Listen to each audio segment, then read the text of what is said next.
Agora a gente retoma com arte inca, ok? Vamos lá? Mas antes, estão lembrando de me curtir, favoritar, divulgar o canal? Vocês sabem, eu preciso de vocês para crescer. Me ajudem, por favor. Vamos começar a aula então? Vamos lá? E ó, não se esqueçam do meu curso de arte moderna online. Dá uma olhada aqui no link na descrição e vem comigo. Tenho certeza que você vai gostar. Talvez a mais badalada cidade inca seja Machu Picchu. Vamos falar agora um pouco sobre ela. Os incas construíram a propriedade por volta de 1450, mas a abandonaram cerca de um século depois, na época da conquista espanhola. Foi construída no alto de um pico de montanha, a mais de 2 quilômetros de altura. Essa cidade foi construída no estilo clássico inca, com paredes de pedra seca polida. Fala-se pedra seca quando não usa argamassa. Bem, a cidade é dividida basicamente em um setor urbano e um setor agrícola, em uma cidade alta e uma cidade baixa. Os templos estão na cidade alta, enquanto os armazéns estão na cidade baixa. A arquitetura é adaptada às montanhas e são aproximadamente 200 edifícios dispostos em amplos terraços paralelos ao redor de uma praça central.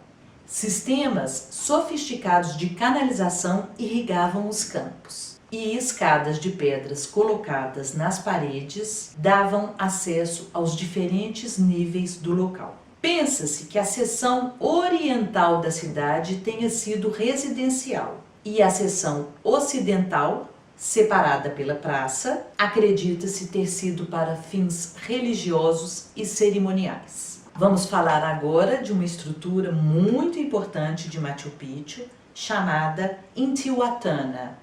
Em todos os grandes centros cerimoniais incas, haviam sucancas ou intihuatanas, observatórios astronômicos usados para medir o tempo, estabelecer as estações do ano, determinar os solstícios e equinócios e, portanto, os tempos de semeadura e colheita. Era também um altar onde o Sol, a Lua, Vênus e as estrelas eram adorados. Normalmente encontramos como tradução de Intihuatana, local onde o Sol está amarrado. Então, já vou explicar isso. Esse local onde o Sol está amarrado. Nesse lugar, Intihuatana, tínhamos a pedra Intihuatana, que era uma das muitas pedras rituais da América do Sul. Essas pedras geralmente são dispostas para apontar diretamente para o Sol durante o solstício de inverno. E o nome dessa pedra, Intihuatana, deriva do idioma quechua. Inti, já sabíamos que é o Deus Sol. Huata, para amarrar. E o sufixo na, de Intihuatana, Huatana, vem de substantivos para ferramentas ou lugares. Portanto, Intihuatana é literalmente um instrumento ou lugar para amarrar o sol. E é geralmente expresso em inglês como o poste do sol. Presta atenção. Então, os incas acreditavam que a pedra mantinha o sol em seu lugar ao longo de seu caminho anual no céu. E seus 4 cantos apontam exatamente para os 4 pontos cardeais. Essa pedra não projeta sombra nos dias dos equinócios, provando assim que os incas a usavam como instrumento astronômico. E as muitas maneiras pelas quais o sol brilha sobre ela permitiram aos especialistas incas prever importantes eventos astronômicos e climáticos, principalmente relacionados ao planejamento agrícola, que era a base econômica do império. Embora também fosse usada como local para rituais religiosos, a principal função da Intihuatana era ser uma espécie de relógio solar e calendário solar.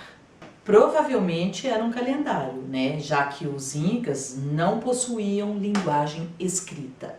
Na verdade, dizem que as importantes cidades incas tinham uma pedra em Intihuatana, mas os invasores espanhóis, que eram cristãos e queriam abolir as crenças religiosas incas, as destruíram, com exceção de Machu Picchu, mesmo porque eles nunca encontraram a cidade. Senão eles tinham destruído a de Machu Picchu também.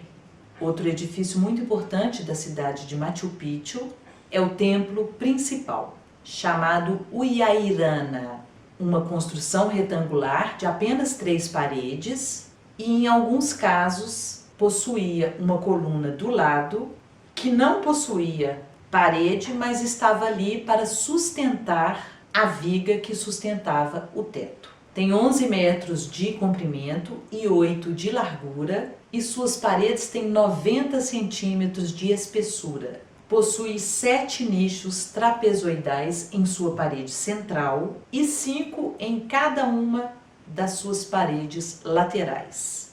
À frente há uma grande pedra parcialmente esculpida que alguns acreditam ser um altar de sacrifício. Ao lado do templo, uma pequena escultura de pedra representaria a constelação do Cruzeiro do Sul e cuja silhueta lança uma sombra no solstício de inverno, 21 de junho, que assume a forma de uma cabeça de lhama. Em Machu Picchu temos também o Templo do Sol, também chamado Torre Circular ou Mausoléu Real. O templo tem uma forma semicircular, com blocos finamente esculpidos e sua parede traseira é reta. Tem 10,5 metros de diâmetro e foi construído sobre uma enorme rocha, abaixo da qual há uma pequena caverna que foi completamente revestida com alvenaria fina. Acredita-se que era um mausoléu e que múmias descansavam em seus grandes nichos. Foi usado para cerimônias relacionadas ao solstício de junho. Na pequena caverna inferior, vê-se a pedra finamente esculpida que daria entrada ao chamado Mausoléu Real. Uma outra estrutura importante em Machu Picchu é o chamado Templo ou Sala das 3 Janelas. Fica no setor sagrado da cidade, ao lado do templo principal. Seu nome foi dado pelas suas típicas janelas trapezoidais. Ele está localizado na parte oriental da Praça Sagrada e foi construído com grandes blocos poligonais polidos, montados perfeitamente como se fossem peças de um quebra-cabeça. Dizem que as janelas representariam os 3 níveis em que os incas dividiam o mundo: o céu, vida espiritual; a terra, vida mundana; e o subterrâneo, vida interior. Ou talvez cada uma das janelas representaria uma das tribos mitológicas que deram origem aos incas. Quando encontraram o Templo das 3 Janelas, foram encontrados muitos objetos, tanto objetos comuns como cerimoniais, como copos, jarros, fontes decoradas, e por isso, portanto, é possível que cerimônias religiosas e de culto tenham sido realizadas ali. Gente, hoje vamos ficar por aqui, mas na aula que vem a gente tem mais arte inca, ok?